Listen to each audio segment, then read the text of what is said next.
Welcome back for day 3 of the Ogden Sewalong. Today we're going to continue sewing. We're going to start with our lining and we are going to hem the lining. So to do that, the first thing that we need to do is we need to press the bottom edge up by 1/4 of an inch. We'll do that all the way around. Now, I tend to just eyeball this. If you are someone who wants to be more precise, you can also, of course, measure that, or you can run a line of stitching at 1/4 of an inch so you have something to fold it up on. But go ahead and do that all the way around. And then once you folded it once, you're going to fold it again on itself at 1/4 of an inch again. At this point, you can pin it if you want. My fabric pressed really well, so I didn't need to. I'm going to go over to my sewing machine and I will stitch it just inside that folded line, that top inside folded line, or at like essentially a scant 1/4 of an inch from the bottom folded edge.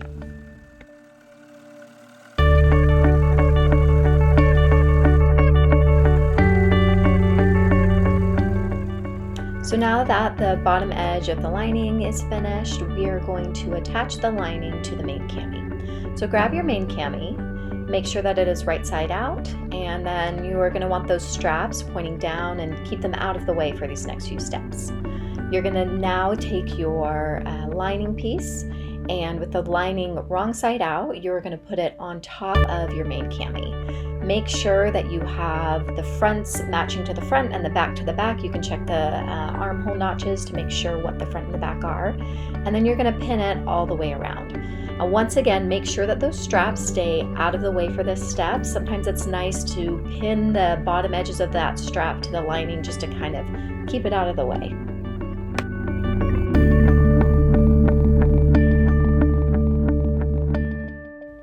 Now it's time for us to stitch around the neckline, armhole, and the areas where the front dots are.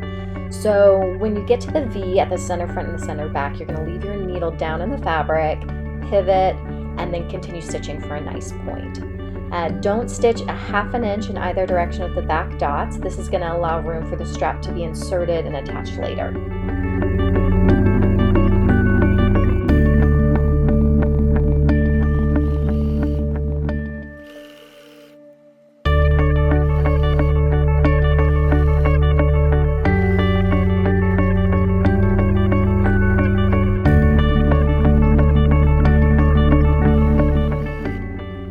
When I get to the area around the center front and center back V and also around the straps, I do like to reduce my stitch length down to about 1.5, and that just gives those areas just a little bit more strength since they are stress points.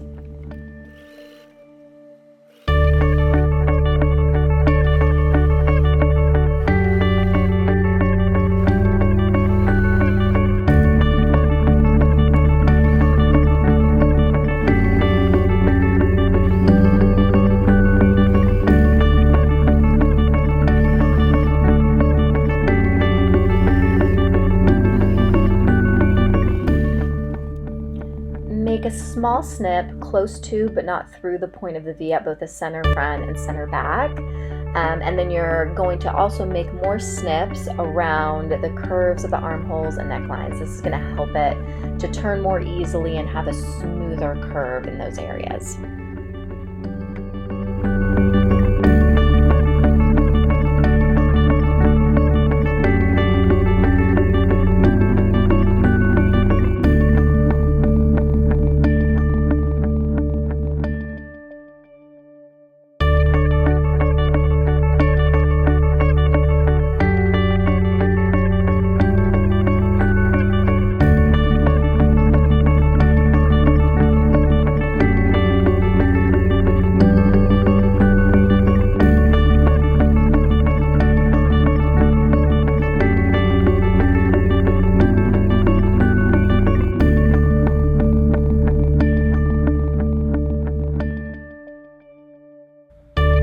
Okay, now it's time to attach the other end of the strap. So being really careful not to twist them or cross them, you're going to bring the open end of each strap under the armhole and around to the back side of the cami. You're going to take it and you're going to push it up between the lining and the back cami through that area that you left unstitched earlier. I'm using my loop turner to do that. You can also use a safety pin, but then you're going to pin that in place right there so that the ends are flush with the raw edges of the top of the cami.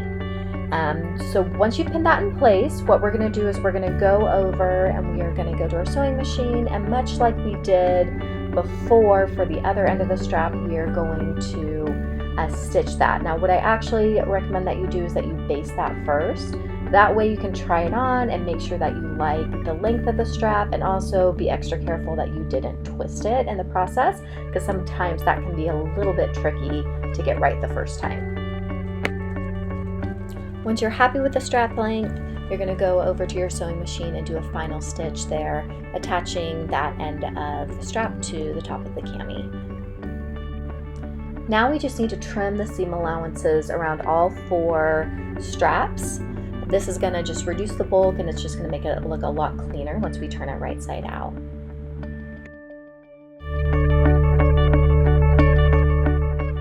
And now we get to turn it right side out.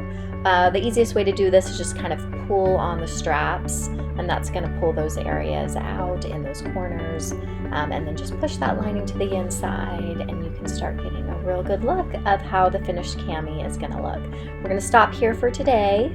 Tomorrow we'll come back and we'll do all the finishing touches to finish off our Ogden cami.